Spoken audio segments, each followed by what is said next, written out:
I've been so excited about this backsplash. Isn't it pretty? It's gorgeous. It's unusual. It's very unusual. I've never seen this pattern. Yep, it's something new, and Right. it's a marble mosaic. Here's what I love about it.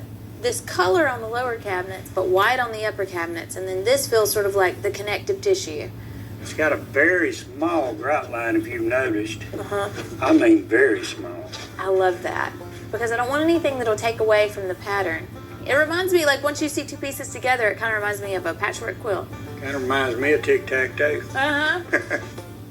The countertop and the backsplash tile are playing really nicely together because the countertop is really kind of a neutral. I like a white countertop because it allows you to do so much around it. You can have a busy backsplash tile against a white countertop.